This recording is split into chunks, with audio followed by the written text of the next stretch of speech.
एक साधु थे। उनका ना तो कोई आश्रम था, न ही कोई धर्मशाला और ना ही कोई ठिकाना। जहां रात होती वहीं ठहर जाता और भिक्षा से जो मिलता उसी को भगवान का भोग लगाकर आप खा लेता। वृंदावन की 2 गोपियां थी जिन्होंने कभी भगवान के दर्शन नहीं किए थे और ना ही कभी वह मंदिर गई थी। सुबह होते ही दही को मटके में भरती और बाजार ले जाकर बेच देती और अपनी गृहस्थी में मगन रहती थी। दोनों गोपियों ने यह सुन रखा था कि साधु संतों के पास जो झोली होती है उसमें ही भगवान रहते हैं। एक दिन दोनों अपना दही बेचकर यमुना के निकट आई। वहां देखा कि एक साधु अपने झोली रखकर संध्या वंदन के लिए स्नान करने गए हुए हैं। झोली एक वृक्ष के नीचे रखी है। दोनों ने भगवान को देखना चाहा। भगवान कैसे होते हैं, इसलिए उन्होंने झोली उठाई और झोली में रखा सारा सामान बिखेर दिया, लेकिन भगवान उनको नहीं मिले। कभी उनकी नजर एक डिब्बे पर पड़ी।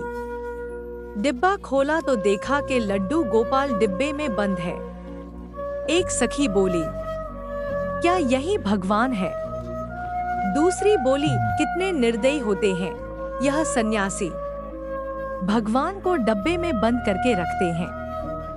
पहली सखी बोली, बेचारे भगवान के हाथ पैर सब टेढ़े हो गए हैं। दूसरी सखी बोली, बेचारे बंद जो रहते हैं, हाथ पैर हिलाने की भी जगह नहीं है। अब दोनों ने लड्डू गोपाल को उठाया और बोली, भगवान जी अब परेशान ना होना, अपने हाथ पैर सीधे कर लो और आपको भूख भी लगी होगी, हम आपको दही खिलाते हैं।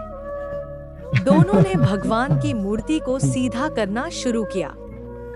भगवान को भी उनकी सरलता पर आनंद आ रहा था। वह भी मुस्कुरा रहे थे। जब वह थक गई लेकिन हारी नहीं, तब भगवान को हारना पड़ा। लड्डू गोपाल की मूर्ति सीधी हो गई। भगवान सीधे खड़े हो गए। दोनों ने भगवान को नहलाया और दही खिलाया। फिर बोली, अब ले तो आराम करो। वह सीधी मूर्ति डिब्बे में नहीं जा रही थी। तब तक वह महात्मा जी भी आ गए थे। दोनों डर कर भाग गई। महात्मा जी ने सोचा कि कुछ लेकर भागी है। वह उनके पीछे दौड़े लेकिन उनको पकड़ नहीं सके। लौटकर झोली देखी तो हतप्रभ रह गए। भगवान लड्डू गोपाल खड़े हंस रहे थे। महात्मा सारी बात समझ गए। वह भगवान के चरणों में गिरकर रोने लगे। वह खोजते हुए उन गोपियों के घर गए और उनके चरण पकड़कर रोने लगे। धन्य हो तुम दोनों, आज तुम्हारे कारण भगवान के दर्शन हो गए। जीवन भर संग लिए घूमता रहा, पर सरल नहीं बन पाया।